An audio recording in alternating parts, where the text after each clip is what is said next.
இன்னைக்கு நம்ம பார்க்க போறது கேழ்வரகு கார அடை. இன்னைக்கு நம்ம கேவர் மாவு அடை செய்ய போறோம். இதுல நான் 2 டம்ளர் கேவர் மாவு போட்டிருக்கேன். 2 டம்ளர் கேவர் மாவு.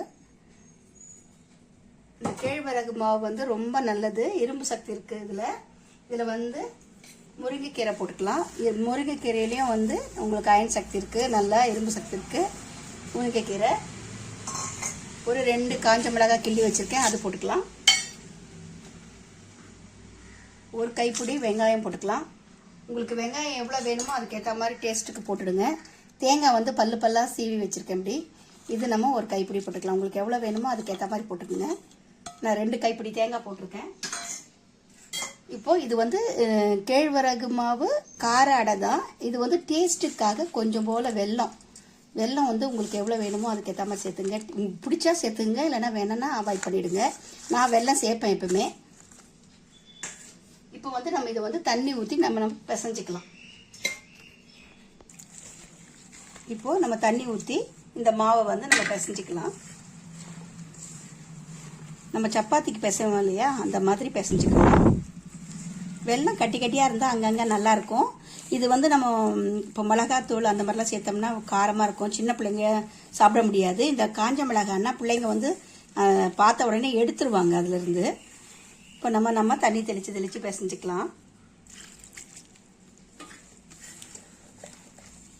நம்ம சப்பாத்தி மாவு பதத்துக்கு நம்ம பிசைஞ்சிக்கணும். லைட்டாக உப்பு போட்டுக்கலாம். டேஸ்ட்டுக்காக கொஞ்சம் போல் உப்பு போட்டுக்கலாம்.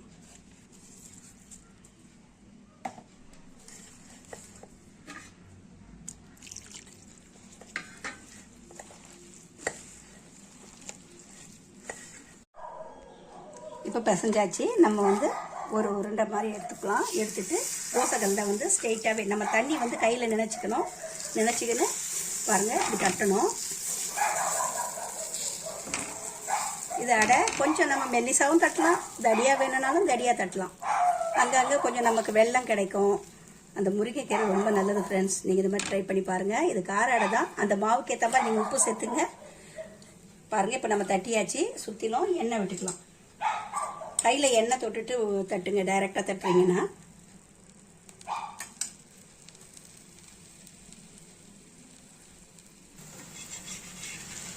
பாருங்க எப்படி இருக்கு பாருங்க. அதை அடி பிடிக்காத அப்படி திருப்பி விட்டுக்கலாம். வேகட்டும். பொறுமையாக தான் இருக்கணும், ரொம்ப இல்லைன்னா தீஞ்ச மாதிரி இருக்கும். நல்லா பொறுமையாக இருக்கட்டும், அது வேகட்டும்.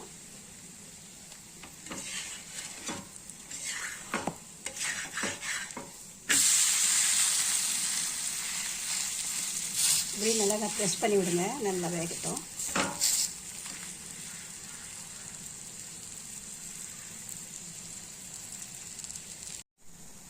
இப்போ பாருங்கள், கேழ்வரகு இது கார அடை தான். இதில் வெல்லம் கொஞ்சம் டேஸ்டிக்காக நம்ம சேர்த்துருக்குறோம். ரொம்ப நல்லது. கேழ்வரகு ரொம்ப நல்லது. அதில் கால்சியம் இருக்குது, அதில் புரத சக்தி எல்லாமே இருக்குது. நீங்கள் கேழ்வரகு சேர்த்துட்டா ரொம்ப நல்லது. எலும்புங்களுக்கு நம்ம பேக் பெயின் வருது பாருங்கள், அதுக்கெலாம் ரொம்ப நல்லது. அது இல்லாத நீங்கள் இது மாதிரி ட்ரை பண்ணி பாருங்கள். இது மாதிரி ட்ரை பண்ணி பார்த்துட்டு பாருங்கள், நல்லா வந்திருக்கு. நம்ம இப்போ எடுத்துக்கலாம். நம்ம டைரெக்டாகவே தட்டிடலாம். பாருங்கள், முருங்கைக்கீரையிலும் இருக்குது. நாங்கள் சாப்பிடும் போது அங்கங்கே அந்த தேங்காய் சில்லு நமக்கு கிடைக்கும் வாயில். அது ரொம்ப நல்லாயிருக்கும். நீங்கள் இது மாதிரி ட்ரை பண்ணி பாருங்கள். இந்த மாதிரி ட்ரை பண்ணி பார்த்துட்டு எங்களுக்கு கமெண்ட் தெரிவிங்க. இந்த கேழ்வரகு அடை பிடிச்சிருக்குன்னா எனக்கு நல்லா கமெண்ட் பண்ணுங்கள். எங்கள் சேனல் பிடிச்சிருக்குன்னா லைக் பண்ணுங்கள், ஷேர் பண்ணுங்கள், கமெண்ட் பண்ணுங்கள், சப்ஸ்கிரைப் பண்ணுங்கள். மறக்காமல் பெல் ஐக்கானை ப்ரெஸ் பண்ணுங்கள்.